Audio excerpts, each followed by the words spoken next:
Okay, good evening, everyone. Hope you are all doing well. I've changed our game plan for tonight so that Yantif will be a little bit less stressful. Tonight, we're almost going to do two blot, pretty fast moving, but we're going to be learning Daf Hey, and we're going to be learning most of Daf Vav, about 2/3 of the way down on Daf. That'll allow us on Yantif Rishon to learn one blot, like Nachas, Yom Tov Sheni as well, one blot.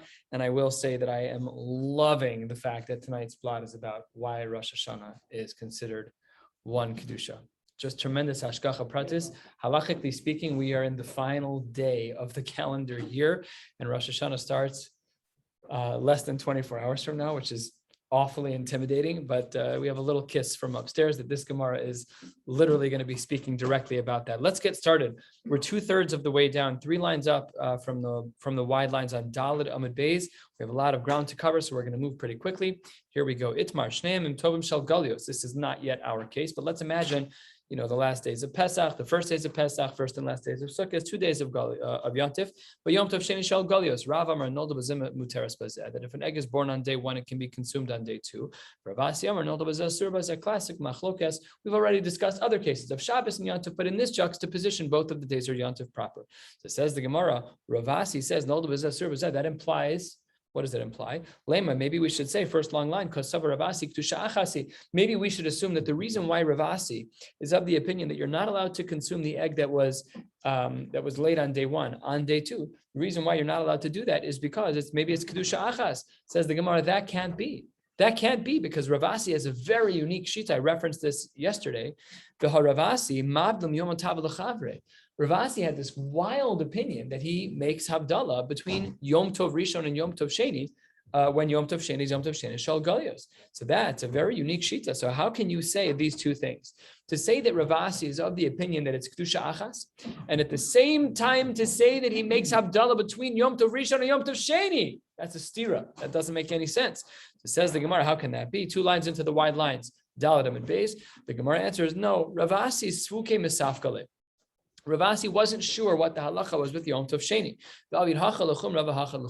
And here he maintained chumras, one for the sake of the fact that it might be shtei kedushos, and therefore he said havdalah between them. And one chumra was that it might be kedusha achas, and therefore he would say he would not allow the egg to be eaten on day 2 if it was born on day 1. Amar Rav Zera Kavasi de Rav Asi Mistabra, and I agree with his opinion that there's an element of safek about Yom Tov Sheni Shel Galios, when you have Shnei Yom Tov Shel Galios. 3 lines into the wide lines. Now Yadinan B'Kviyah Diyarcha. Now we know this is, what does the word now mean? Rav Zera was the 3rd, 4th century Amora. We're talking about year 300 approximately. Now is equivalent to our now as well. It's post Churban, and at that point they were keeping 2 days of Yantif as well. So in case you wanted to know when this custom started, it was a very long time ago. Says the Gemara, we know how to establish the months down to the second, down to the nanosecond. We're so chiseled out in the calendar, and the calendars that we have on our phones can go out decades upon centuries. The calendar never stops, and we have everything is perfectly clarified. And even so, we still see that you do 2 days. So that those two things really don't make sense. If we know Kviyat Yarcha should have been 1 day, yet we keep 2 days. That's Rav Asi, is that we're conflicted. We don't really know exactly what to do because it's not so clear. We have Kviyat Yarcha, we know how to make the months, but we still keep 2 days. That shows you that Rav Asi is right, that he's Svuke Mesafkale. Amar Abaye, I don't agree with you. Kavase de Rav Mistabra. He says, I agree more with the opinion of Rav. And Rav, whose opinion is listed 3 lines before the wide lines, he says that an egg that's born on day 1 can be eaten on day 2. And why does Abaye hold like Rav? It's not. The Mishnah writes, we're 8 lines from the bottom, Daled Amud Beis, says the Gemara, we know that the way that we used to communicate from community to community about Kviyat Diyarcha, about when a new month would happen, was by lighting fires on the tops of mountains. And famously, Mishakilkilu HaKusim, when the Kusim they started lighting their own fires, they kept messing people up about when Rosh Chodesh actually was. And that had impact on how Yantif would fall out. If people thought it was Rosh Chodesh a day earlier, then they would mamish celebrate the wrong day. It's a huge nafkamina. These are very big differences. So once that happened, Hiskinu sheyu shluchen yotzin. At that point, they said, fine, we can't rely on the fire system because of the kusim, and therefore, hiskinu sheyu shluchen yotzin. They'd have to actually send messengers. What's the diuk from this? The inference from this is, bilu bitlu kusim, if the kusim were not the problem, what would have been the case? Avdinan chad yoma. That's what we would have done. That's Rav, which is that it's shtei kedushos. That's why the egg that's born on day one can be consumed on day two. It's really two kedushos. Day one is different than day two. How do I know? Because it's just because of the kusim that we do this. But had it been that the kusim were not problematic, we would have only kept one day, seemingly even of 1 day of Yontif. That's how it should have been. I asks the Gemara, my time of Dinan Treyome. Why then, Rav? Oh, you're such a shtei kedushos guy. Why then are you going to say that we keep 2 days of Yontif? Rav agreed that we kept 2 days of Yontif, but it doesn't really fit with his shita. Rav was of the opinion that nol bazeh is mutter bazeh, that you're allowed to eat the egg that was born on day one, on day two, no problem. So then why does Rav hold that there's 2 days of Yontif? And here, Rav drops a bomb of an answer, very, very, very, very important answer for halachic purposes, for the methodology of halacha, and for the sensitivities of our past. Mishum deshalchu mitam, famous language, it was sent from over there. Where's Rav from? Bavel. So from Eretz Yisrael, they sent a message. You need to be very careful with the minhagim that your ancestors gave you, because zimnim, the gazru hamalchus gzera ve'asila akil kule, because sometimes we Jews have been through a lot.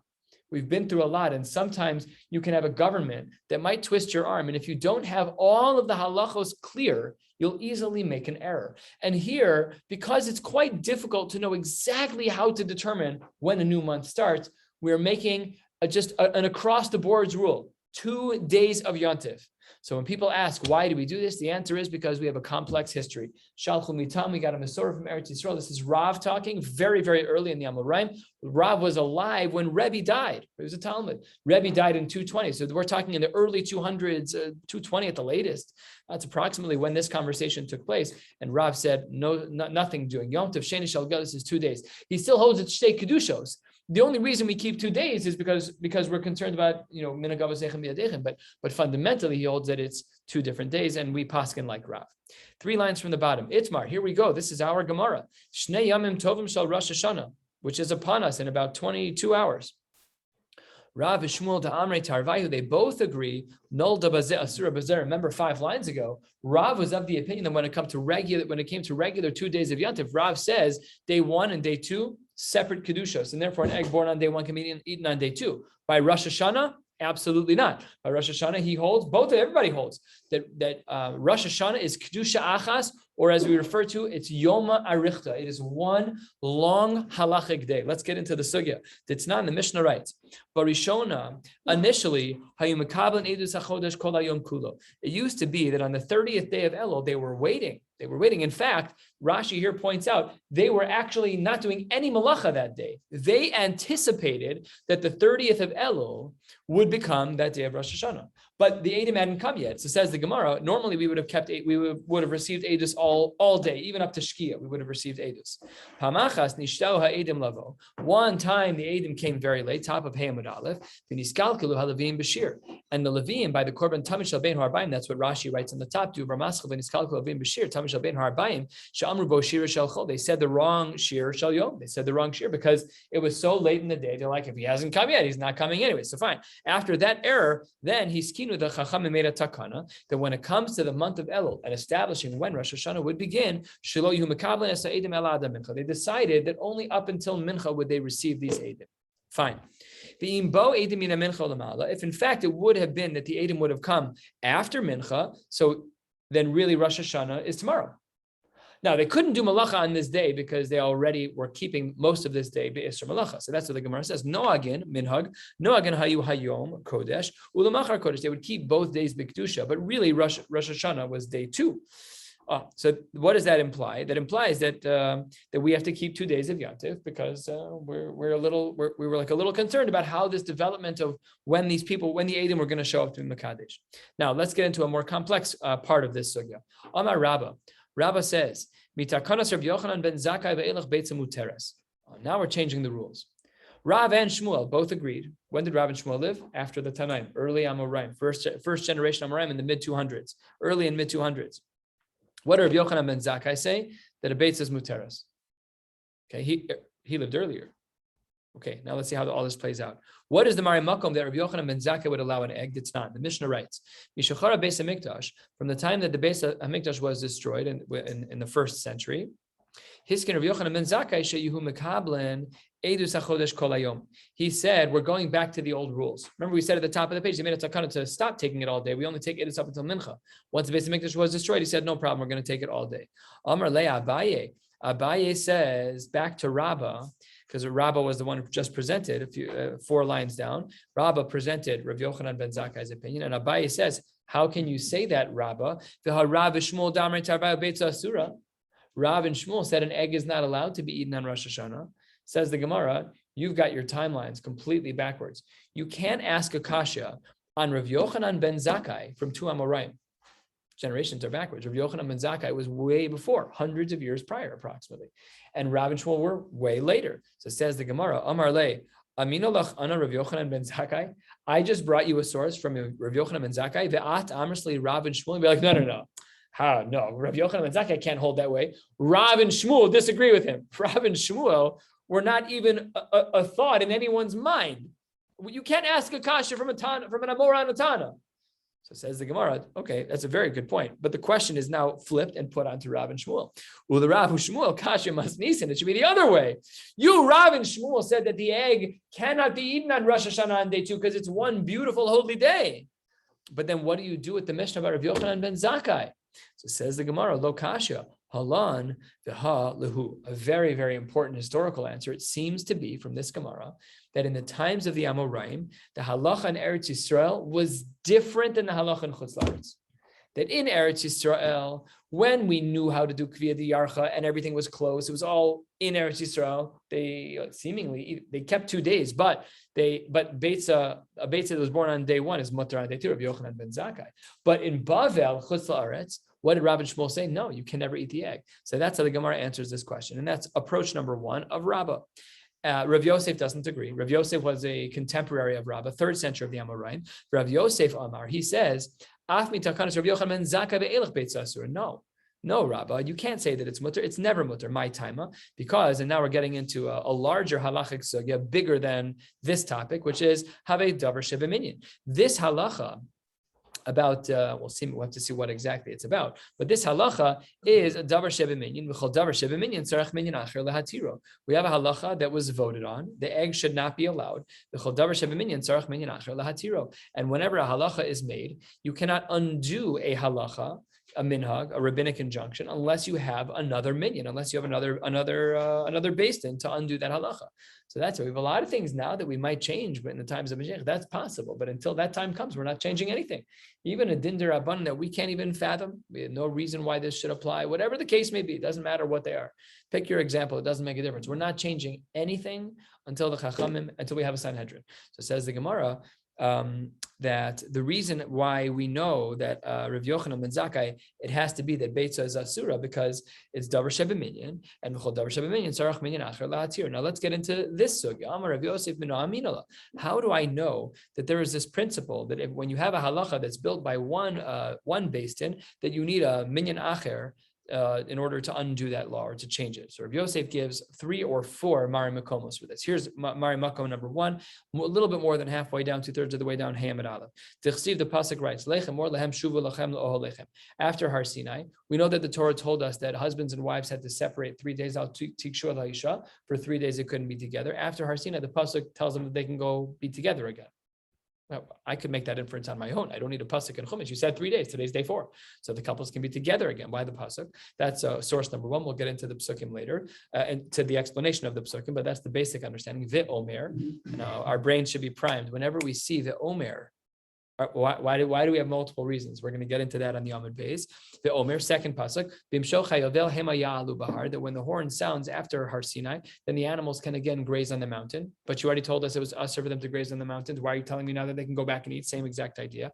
So that's 2 psukim. Now let's add a brisa. Reason number 3. Vitanya, the brisa writes, is it Vitanya? Vitnan, it's actually a Mishnah. Kerem Revai, the vines of the 4th year, Haya'ola Yerushalayim, that within 1 day's walk of Yerushalayim, If you had a vineyard, then the vines, the grapes of the fourth year, you should bring them to Yerushalayim. V'zohi tchuma, here were the borders, here were the cities that were considered to be a one-day walk from Yerushalayim. It's Elas Minha, it should be Minha Darom. I don't know how it shows up in the Oz V'Hadar here, Minha Tzafon. And of course, we know that Eilat is actually all the way in the south. It's a huge shaila in the poskim as to whether or not you keep 2 days of Yontif for regular Yom Tov Sheni in Eilat. It's big shaila in halacha because was it part of the kibush rishon? These are all shailas in halacha. If you ever stay in Eilat for Yontif, you have to ask a shaila if you're going there and you actually have a minhag to keep 1 day when you go there. Most people don't have that. When I go to Eretz Yisrael, I keep 2 days until I decide to move. But that's the shita of Rav Moshe and many other poskim as well. But if in fact you have a shita that you normally would go to Eretz Yisrael and keep 1 day in a lot, that might not be true because a lot was not part of the initial conquest of Yehoshua, and therefore should it be considered Eretz Yisrael or not? Anyways, that's one of the boundaries for Kerem Revai, for the vineyards of the fourth year. So on the southern side, the lowest city was Eilat. The Akravas Minha Safon, they just mix them up. Akravas is a city in the north. Lud Minha Marav, that's going to be off to the west. The Yarden Minha Mizrach, and the Jordan River to the east. Amar Ula B'Tema Rabbi Bar Chanan Rav Yochanan Matam. What is the reason why we have this minhag to go for Kerem Revai to Shalim? Kedei La'ater Shuki Shalim B'Peiros, to make it beautiful. So and then we have to finish this point because what are we trying to prove right now? We're trying to give examples of halachas where we see that we need davar shebeminyan, where you have something that was voted on by the chachamim in a bezdin, and then we have to undo it. So let's see where this happened. Vitanya, on this note, on Kerem Revai, what do we learn? Kerem Revai hayalo Rabbi Eliezer. He had a vineyard, and it was within walking distance. B'mizrach lud bitzad kvar tavi. This is just a physical location, an identifier on the ground, and it was within the mahalach yom echad for him to walk there, top of Daf Yomi base. Ubikesh lafkiru la'anim, and he wanted to be mafkir the peiros. He didn't want to shlaf the peiros. At that time, the halacha was that you could not trade the vineyards, you could not trade the grapes onto coins. Oh, so says the Gemara, Amrulo Talmidav, they said to him, Rebbe, Kvarnimnu alecha chaverecha v'hitiruhu. We already have a change here. The Bezdin changed their minds, right? This is where we're seeing our idea. The Bezdin changed their minds to say that you can be poda on a coin. That's what Rashi says. The second line of Rashi, damav, that you can bring them up even by coin. Oh, so then says the Gemara, Man chaverecha, third line of Hamid Beis, who is your friend, Rabbi Yochanan ben Zakkai?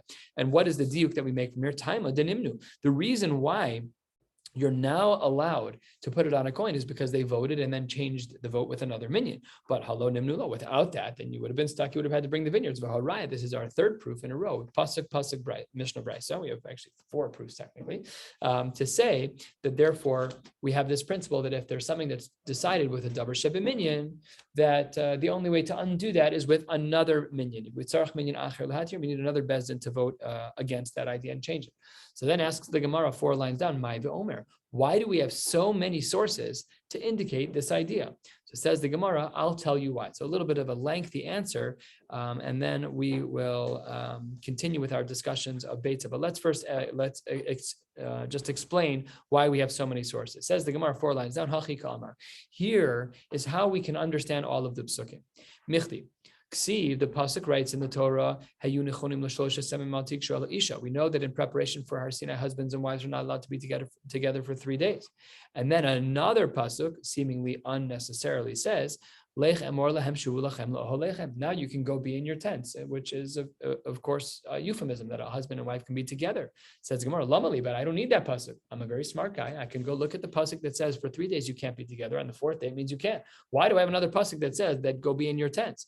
Shma mina. What do we see from here? Kol davar shebeminyan tzarich minyan acher latir. The ones that Kadosh Baruch Hu told us that they had to be separated from each other, Kadosh Baruch Hu then had to tell them that they can be back together again. And that's a proof of the idea. The chitema, the mitzvahs onu. Maybe this pasuk of Oholechem wasn't telling us that it's mutter to now be together. Again, I can read that on my own. Maybe what we're learning about here is the mitzvah of Ona. The mitzvah of Ona is exceptionally unique. And when you do comparative religions, you won't find these types of halachos in other areas. The mitzvah of Ona is a mitzvah d'oraisa, coded in psukim, coded in the ksuba, that a husband is obligated to be available to his wife for intimacy. The halachos of frequency are discussed in Siman Reish Mem and Orach Chaim. Famously, the Onas Tamid Chachamim is from Friday night to Friday night. Of course, it depends on the couple, depends on a whole variety of factors. The Shulchan Aruch speaks about it in the frame of profession. There were some people who used to travel 6 months out of the year. Their mitzvah of Tashmish Hamitz of the mitzvah of was twice. It just depends on the profession. These are conversations to have. But the Gemara says maybe we would have misunderstood that when the pasuk came back and said, okay, I'll dikshu ala isha. So the next pasuk that says you can be la'ohalechem is not to teach you that davar shebeminyan, that we can solve, that HaKadosh Baruch Hu had to come back and tell us it was mutter, but rather to teach us about the mitzvah of ona. So it says the Gemara, therefore Tashma, we had to bring another pasuk. What was the next pasuk? Vimshoch hayovel, when the shofar is sounded at the end of Har Sinai, hema ya'alu v'har, that the animals can go back. Michli, let's analyze this. See, we know the pasuk says gamatzon v'habakar al yiru el mul haharhahu, a pasuk we're very familiar with, that the tzon and bakar are not allowed to graze near the mountain. That we know. So vimshoch hayovel. So why do I need the pasuk to teach me that? Shema mina, says the Gemara. That's why we have these two psukim. Okay, that's great. But why did we then have the Mishnah and Bryce about Kerem Revai? That we have to bring the vineyards, we have to bring the wine, the grapes, or at least their financial value to Yerushalayim. If we only had these two psukim and chumash. I might have thought that this was only true by Dine de Oraisa.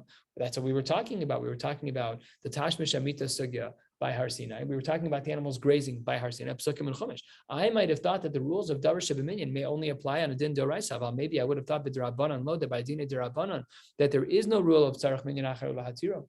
Maybe I would have thought that we don't need that at all. It's only by Dina Deraisa. Says the Gemara Tashma. That's why Rabbi Yosef brought a third Mari Makom. He brought one pasuk by Tashmish Hamita, one pasuk by the grazing of the animals, and now he brought a Mishnah and a Brisa about a Din Derabanan of Kerem Revai to teach us Tashma Kerem Revai v'ha Kerem Revai Derabanan v'ka'amri lei kvarnimnu alecha chaverecha b'tziru. Beautiful. So that's a beautiful development. Now let's get back to our sugya. The chitema Beitzah nami, and if you want to say, says Rav Yosef, remember, we have to go back a little bit. What was Rav Yosef's shita? Rav Yosef's shita was that even after Rav Yochanan ben Zakkai, the egg is usher, because he does not believe that the egg was part of the minyan. Let's see why. Says the Gemara, "V'chitema Beitzah nami imnu Allah Rabbi Yochanan ben Zakkai v'sharyuha." If you want to say that maybe the Isser Derabanan of the Beitzah was overturned by Rabbi Yochanan ben Zakkai, that's incorrect. Ki imnu, what was part of the minyan? Edus. The only thing that Rabbi Yochanan ben Zakkai was discussing when he was talking about Davar Shebeminyan was the edus of the 30th of Elul.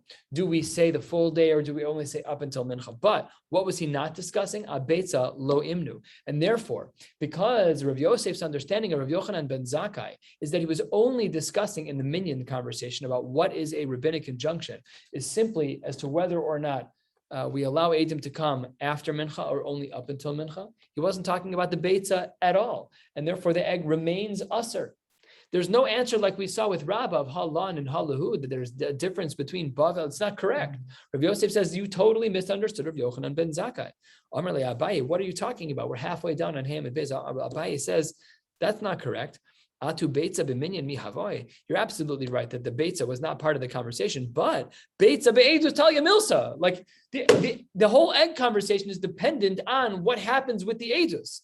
Because if it becomes Rosh Hashanah, then it's 2 days, then it's Kedusha Acha. So the whole conversation about the egg is just a domino effect from the conversation about the edus. So you can't really separate them. It's our edus, it's our Beitzah. Ishtari edus, Ishtari Beitzah.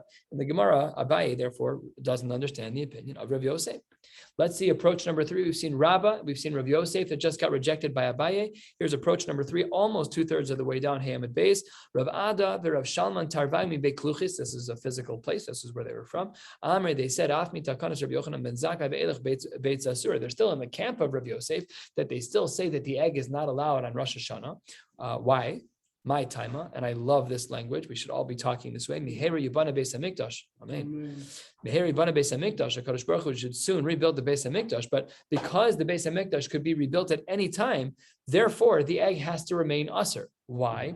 Because v'yomru ishtakad milo achalnu beitzah b'yom tov sheni. If we say that the egg is allowed in these years immediately post Churban, which unfortunately has prolonged itself for nearly 2,000 years, hashtanami nechal, this year too in the Beis Hamikdash, what is rebuilt? We should assume that we're allowed to eat the egg. Below yade, and they would not be familiar with the fact that ishtakad shtei kedusha, saying that last year before the Beis Hamikdash was rebuilt, really the 2 days of Rosh Hashanah were shtei kedushas. They were 2 distinct days. Behashta, now that the Beis Hamikdash has returned, kedusha achas, he would have made made a big error. And therefore, he doesn't give the svara that Rav Yosef gave about davar sheva. No, it's much simpler. It's much simpler. You're going to make a huge error. You're just going to make a mistake because you might think that last year pre-rebuilding of the Beis HaMikdash, and this year, Yirtzeh Hashem, with the Beis HaMikdash, you might think that those halachos, they're not the same halachos. So therefore, in the pre-rebuilding of the Beis HaMikdash, you can't eat the egg because the next year you might get confused and eat the egg. Not allowed. Yachi says the Gemara, if that's true, so then the Gemara says your concern shouldn't only be about the egg. Then edus nami lo nekabel. Then we also shouldn't change the halachos about when we do edus. If you say in a churban phase that you're allowed to stop the edus at mincha, well, why would you do that? My time, or why would this be problematic? 1 year you took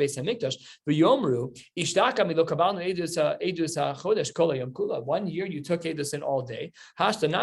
Maybe we should do the same thing with the churban Beis HaMikdash. It's not true because we stop at mincha. That was the takana that the chachamim made. And you should make the same error. So just like you're saying that there should be a restriction on the Beitzah before the Beis HaMikdash is built to after, we should say the same thing about edus. You can't change rules. You might make a mistake with the edus. Says the Gemara, Hachi Hashta. What? You can't compare these two things. Why not? Because Hassam, when it comes to the discussion of the Beis HaMikdash and Sanhedrin, edus mesur lebezdin. The discussion about edus is not left to Balabatim. It's left to Gdolei Hador. It's left to the Sanhedrin. 71 of the finest Talmidei Chachamim out there. All is well. But Beitzah l'kol masura. But when it comes to an egg, that's me and you making those decisions. That's not the Gdolei Poskim making those decisions. And therefore, we can make a chakira between the world of Beitzah and the world of Edus. By Beitzah, we're going to be strict because who's the one deciding whether or not to eat the egg? The regular people, the Hamonam, it's me and you. But when it comes to when we accept Edus, that's Sanhedrin. They're never going to make an error on these things. And that's why, according to Rav Ada and Rav Shalman, we're going to be strict on the egg, even with Rav Yochanan ben Zakkai's takana. And we are going to be lenient on the Edus because even though the logic applies, when it comes to Sanhedrin, they're just better Jews than we are. They know the halachos more clearly, much less of a risk.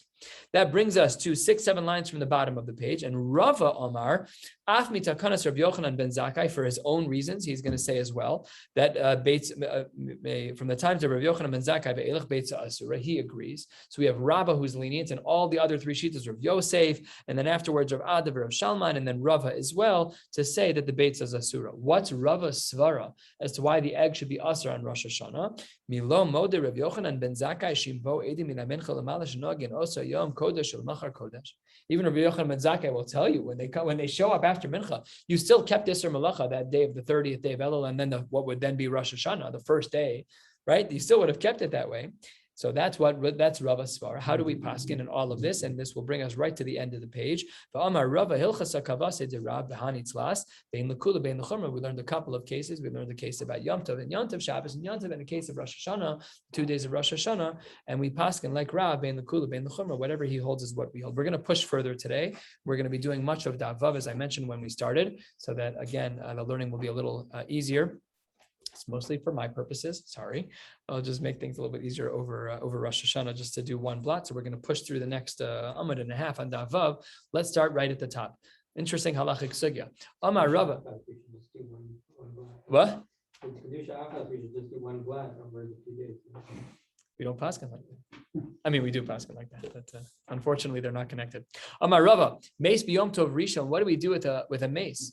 Nebach rachmana litzlan. If there's a mace on Yom Tov Rishon, so what's the halacha? What do we do? So the halacha is yisasku bo amimin. We employ non-Jews to do the malacha. Employ is an incorrect word. Sorry. We have non-Jews do the malacha for us. Meis b'yom tov sheni. If you have to tend to the death of someone on the second day, yisasku bo Yisrael. So if it's Yom Tov Sheni, so then the halacha is that even a yid can do that. V'afilu b'shnei yamim tovim shel Rosh Hashanah. Wow, that's a big chiddush. That's a big chiddush. That even on Yom Tov on the second day of Rosh Hashanah, even though we do paskin that it's kedusha achas, because we just paskin on the bottom of the page like Rav. What did Rav hold by Rosh Hashanah? Rav and Shmuel, they both held that the egg from day one is asur on day 2 of Rosh Hashanah. Yet here we make a distinction. Here we say that when it comes to a mace on Yom Tov Sheni, not only is it true with Yom Tov Sheni shel Galius on a regular double Yom Tov, but it's even true by Rosh Hashanah where there's kedusha achas. And then says the Gemara, Mashein Kain beBeitzah. We're more lenient about doing malacha deoraisa, as it were, on Yom Tov Sheni, than we are about eating an egg that was born on day one, and now it's the second day of Rosh Hashanah. Now, we're going to see another shita. This is why the Gemara is brought right here. Nahar Da'eh, those who lived in Nahar Da'eh, they paskined Amre af Beitzah. They could even eat the egg on Rosh Hashanah, second day of Rosh Hashanah. The Mai Daitach. What is the whole concern here? There's no Kedusha Achas. You're going to say Dilma Ma'aber Le'elu. We don't deal with Kviyah Diyarcha anymore. What do you worry about from Elul? Says the Gemara, Ha'amar Rav Chinan Bar Kahana Amar Rav, Mimos Ezra Ve'elach Lo Matzinu Elul Me'ubar. We've never had this problem before from the times of Ezra. So what are you even worried about, Bichlal?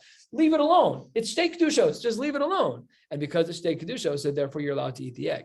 Anyway, says the Gemara, coming back to the burial case, Amar Mar Zutra Lo Amar Neladi Shtai. What are we talking about? What is Rava's halacha on the very top line about Meis B'Yom Tov Rishon? You used to ask about Amamin, and Meis B'Yom Tov Sheni, you used to ask about Yisrael. That's only if there's a concern that the body will be masriach. How can the body be masriach? You said it was a case where the mace was on Yontif. So the Mefarshim point out it's where the mace actually died on Shabbos, and then Sunday was Yontif Rishon, and Monday was Yom Tov Sheni. So without refrigeration, a mace could start to decompose, and therefore it could be masriach, and that's not covered a mace.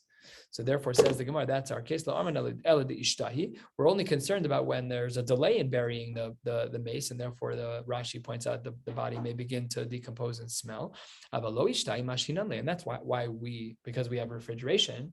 So that's why in our cases we don't do burial on day 2. Rav Ashi Amar, I disagree. Even if there is no concern about the mace being delayed in his burial, no smell, no decomposing of significance, even so we violate Yom Tov Sheni. Why? Check out this language. 10 lines down, Vav and Aleph. My timer. Yom Tov Sheni legabe mace kichol shavu harabanan. When it comes to a mace on Yom Tov Sheni, and we're talking about this mace, that is a weekday. I know you didn't put on tefillin that morning, and I know that you made kiddush at lunch, but you're dealing with a mace. Get a shovel, dig a hole in the ground yourself, and bury the mace. Okay, we don't do that, but that would be the extreme shita, the strong shita of Rav Ashi.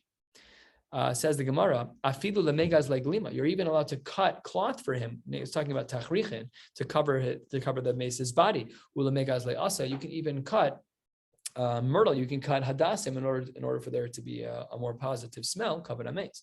Amar Ravina. Ravina adds an unfortunate law. Chavre does sound like a positive word, but I can assure you that it's not.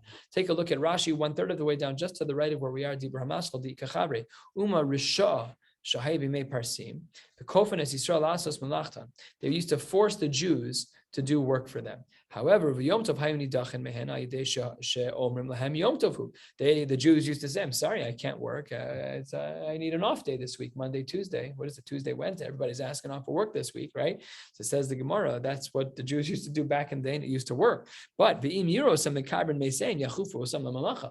they saw that the Jews were all going out there burying the dead on Yom Tov Sheni, they'd be like, you could do that, come to work. So that Ravina says it was like a religious political problem. Yes, we really should bury the mace, but if we bury the mace, they're going to make us be working on Yom Tov, and that's not good. Speaking of Ravina, the Gemara says 1/3 of the way down on Vav Amud Aleph. Ravina Havayasif Kamide Rav Ashi. Mistake in the Gemara. Ravina was sitting in front of Rav Ashi. Bishnei Yamim Tovim Shal Rosh Hashanah, and they were having a meal together. Chazye Dehava Atziv, and he saw that he was sad. Ravina saw that Rav Ashi was sad. Amar le, my atziv mar. Rav Ashi, why are you so upset? Amar le, delo osivi eruve tavshilin. I forgot to make an eruv tavshilin. Famous story. Who hasn't been in that situation? Amar le. So Ravina says back to him, so what? Vilosiv mar ha'itna. Go make it right now. Let me just paint the picture. Thursday was Yom Tov Rishon. Friday was Yom Tov Sheni, and Shabbos was 3-day Yom Tov for them. So says the Gemara, Bilo Amar Rava. Didn't we learn from Rava the Great? Rava, a few generations earlier, Ravina and Rav Ashi were the 6th and 7th. They were very late. The Amoraim, they were some of the composers, not of this structure of the Gemara as we know it, but a previous iteration of the Gemara before the Savoraim. For another time. So there, what does Rava say? Maniach Adam eruve tavshilin miyom tov lechavera umasne. You can make an eruv tavshilin on the first day, in this case Thursday, on the first day of Yontif, and umasne, you can make a condition. Here's your condition: if today is really Yontif, then who cares? Because tomorrow is a weekday, then I can cook tomorrow for Shabbos, no problem. If today's really a weekday, great. This is my Erev Tavshilin for tomorrow so that I can cook from Friday till Shabbos. That's the Tanai that we're making. Works perfectly. Says the Gemara, you should be masne. Amar le, Amar de Amar Rava. I could understand that Rava might have said this b'shneim tavim shel galios. I could understand that he would say this with regular yantiv. But by Rosh Hashanah, would he say this? B'shnei yamim tovim shel Rosh Hashanah mi Amar. How can that be? Says the Gemara, why wouldn't that work? After all, the Amri Nahardai af Beitzah mutaros. We saw at the top mutaros. We saw at the top of the page that Nahardai allowed for the Beitzah really 2 days of Yontiv, but there's 2 kedushos. They allowed for the egg to be eaten. Says the Gemara, that's a good svara. However, Amar le Rav Mordechai pipes up. I guess he was sitting in the back of the room. Beferish Amar limar. I heard from my Rebbe from Ravashi to lo savar lahad the Nahardai. The conclusion from this Gemara is that if Rav Ashi doesn't hold like Nahar Dai, then you cannot use the condition of Erev Tavshilin on day 1 in order to come up with this little loophole to do your Erev Tavshilin. No, nothing. What do we do in cases like that? So the Rabbanim of the community, they make an Erev Tavshilin on behalf of the community. Everyone should make their own with a bracha. But in the event that you forget, you should ask a she'elas chacham. But usually the Rav will tell you, I had you in mind, or someone in the community had everyone in the community in mind, so that an Erev Tavshilin was made so that you can cook from Yom Tov to Shabbos, and then everything will be fine. Next sugya, 2/3 of the way down, a little bit more, 3/4 of the way down, Vav Amud Aleph. Itmar, we've been speaking about an egg that was born. What if an egg hatches? This is a machlokas in the Amoraim. If an egg hatches on Yom Tov, so you have one of those little incubators, right? You have like they're sitting there. When I was a bio major, so we did this. We had eggs and we stuck them in incubators. We would mark our eggs with a permanent marker, and we would see how long it took for them to hatch. And then our professor said, okay, cut open the shell and take a pair of scissors and remove the left arm of the chick from the inside of it. I'm like, no, I'm not doing that. My partner in lab is like, don't worry, I got it. I'm like, who became the Moa? I'm just saying, right? But that was our command, was if you take that arm and put it in another egg, would it reattach? That was I don't know, remember the answer. And I did not do well in that course. What? I would assume not. That's what they learn. That's what they learn in nursing homes. That's what they teach. Itmar, efroach shenolad b'yom tov. If you have a chick that is born, hatches out of an egg on Yom Tov, what's the halacha? Edible or not? Rav Amar Aser, Ushmuel v'item Rabbi Yochanan Amar Mutter. Rav Amar Aser. Why does Rav say Aser? Because classical rules of muksa. Muksahu, because it was not prepared, it was not ready to be consumed before Shabbos started. And bigudis katzai ben hashmashos, is katzai l'kolayim kulas. Regular rules of muksa. And because this chick was inside the egg and the egg was not ready to be eaten at that point, the chick was not alive yet. You can't eat it. Ushmuel v'tem Rabbi Yochanan Amar Mutter. Why is it Mutter? Hola matir atzmo b'shchita. Because had it been that this animal, that the bird was shechted, the mother bird was shechted with the egg inside, we would have said it's mutter to eat that. So now that the egg came out and it hatched, mazel tov, it should be mutter to eat. Oh, good. Amar le Rav Kahana v'Ravasi the Rav. They asked the following question to Rav. What was Rav's opinion? Rav's opinion was that it was usher to eat this little chicklet. So it says the Gemara as follows. What was the question? 6 lines from the bottom. V'chi ma bein zeh le'egel shenolad b'yom tov. What's the big deal? If an egel is born, if a calf is born on Yom Tov, you're allowed to eat that. This should work. So Amar Lahu, no. The reason why an egel is mutter to be eaten is because the mother could be shechted at any point on Yom Tov, because that animal was muchan before Yom Tov. Because the animal was alive and well before Yom Tov, and you shechted the mother, had there been a ben pakua inside, had there been a baby calf inside in utero, mutter, eat it, no problem. Therefore, even if the egel is born on Yom Tov, no problem. But that's not true in our case. In our case, that's the egg, the chick was not ready before. There's no way to eat it. There's no way to get to it beforehand. So then the Gemara poses a question 2, and this created some silence. What if the animal is nola to a treifa? A treifa, you can't shecht on Shabbos, so you can't argue that it's agav imo.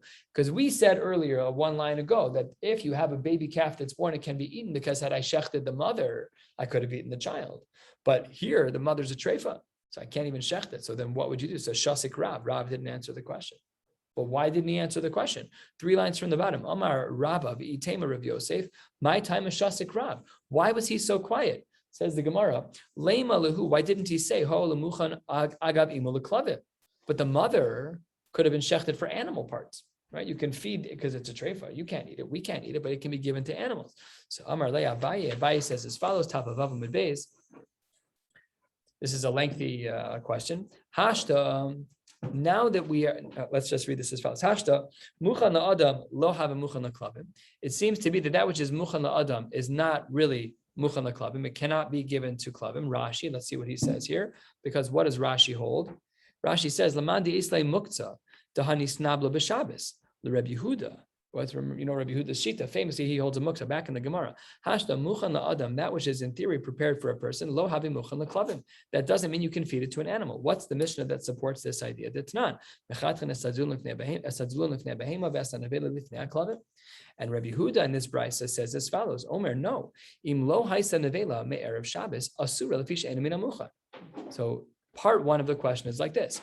We know that something that's muchan la'adam, that's prepared for a person, is not necessarily prepared for klavim, because that animal, the nevela animal, was not born, but was not dead before Shabbos. But will we then say muchan la'klavim havi muchan la'adam? Are you going to say that an animal that is ra'ui for an animal, to be fed to animals, are we going to say that is going to be muchan la'adam? And then the treifa has a regular egel. So can I eat that egel? The treifa, the mother was muchan la'klavim. The child was muchan la'adam. So how does that interface work between those two animals? The mother has a different halachic status than the child. A treifa in halacha is an animal that has one of the various treifos, or an animal that will die within 12 months, or at least that's our halachic assumption. In those cases, those animals are a treifa, they cannot be eaten, but they can have a child that's perfectly viable. That's our case here. So Amar Lei says back to him, yes, that's exactly right. Muchan la'adam, lo havi muchan la'klavim. It's correct that if food that would be otherwise prepared for a person, and then it ended up turning out that it was only for animals, that's not okay. My intention was to eat something for me, and it came out a bad animal, so therefore you can't eat it. But muchan la'klavim havi muchan la'adam, yes. If you have food that was prepared for a kelev, meaning it's a treifa, it's an animal, and that would count havi muchan la'adam. Why would that count if the food ended up coming out good? The mother animal is a treifa, the child animal ends up coming out as a perfectly kosher animal. Why does that work? Because what is a person's mindset when it comes to food on Yontif? The daite de inish achal midi de chazile. His whole mindset is that which is good for me, that is what I want. Let's review quickly. Two shitas on this case about a chick that's born. Rav is of the opinion that it's aser. Shmuel in the name of Rav Yochanan, Shmuel or Rav Yochanan says that it is mutter. Now let's bring a couple of brisas, and we're almost at the end for today. We will make it to Mariv. Says the Gemara as follows: Tanya Kavase de Rav and Tanya Kavase de Shmuel v'Tem Rav Yochanan. What are the two brisas? Tanya Kavase de Rav. Rav is of the opinion that the chick cannot be eaten. What does his brisa say? Very clear. Egel shenola b'yom tov mutter, efrach shenola b'yom tov aser. Very, very clear. That's Rav Shita, black on white. Very cleer. How do we make such a distinction that an egel is permissible to eat and a chick is not? The same svara that we saw on the bottom of the previous amud is that because an egel, if a calf was born, it should be mutter to eat, because had it not been born and I shechted the mother, I could have eaten both, no problem at all. But the chick is not like that. The chick is still in its shell, and until it comes out of its shell, it's not muchan. However, the brisa flips direction 1/3 of the way down to support Shmuel v'item Rav Yochanan. Tanya kavase de Shmuel v'item Rav Yochanan. What's the brisa there? Also black on white. Egel shenola b'yom tov mutter ve'efrach shenola b'yom tov mutter. Unbelievable that we have two brisas. So clearly there were two tracks in the Tanaim, and Rav and Shmuel were each on the coattails of the previous generations, whatever it was. My timer. What is the reason why Shmuel and or Rav Yochanan was of the opinion that this should be mutter? Because one of them is muchan agavimo, because if you shecht a mother bird, which was muchan for you, you can eat the egg inside, even if there's a chick in it. So that's what the Gemara says. Why doesn't Rav hold of that? The Gemara doesn't go into this level of detail, but it would have been a great question to ask. And v'zeh, the egel is matir atzmo b'shchita, that if the mother had been shechted, then you could have eaten it anyways. Therefore, this animal's mutter, and you can shech this one and eat it, no problem at all. Tanu Rabbanan. This is the last little section, and then we're going to stop in about 5 lines. Tanu Rabbanan, the rabbis have taught us if there's an efrach, a chicklet that is born on Yom Tov, it's aser. Rabbi Eliezer ben Yaakov Omer, af b'chol aser. Forget about Yontif. Forget about this Masechta. You're not allowed to eat this chicklet during the week either. Why? The fishalonis patchu enov. If a chick doesn't open its eyes yet, it is forbidden to eat that animal. It has the halachic status of a sheretz. It's an unbelievable idea. Where does this come from? Keman azlah hadatanya. Who is the author of the following brisa? Here's the pasuk: L'chol hasheretz hasheretz al haaretz. What does l'chol imply? L'chol hasheretz, a language of inclusion. What are we adding? L'rabos efrochem shelo niftechu einehem, that if there is a chicklet that does not open its eyes after it hatches and you eat it, you just violated the Isser d'oraisa of eating a sheretz. The same exact animal, the same exact cells, nothing changed except that its eyes never opened.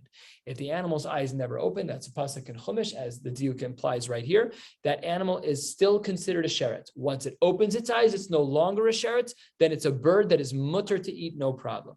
Kiman, who is that like? That is Rabbi Elazar ben Yaakov, like the shita we just saw 2 lines ago as the Beitzah opened about Efrach Shenol B'Yom Tov Aser. Rabbi Elazar ben Yaakov says, no, even B'chol it's Aser. That was Rabbi Elazar ben Yaakov based on this Beitzah, that until the animal opens its eyes, it's a sheretz. And therefore it is inedible and it would be a sheretz until it opens its eyes. Once it opens its eyes, halachos of shechita apply.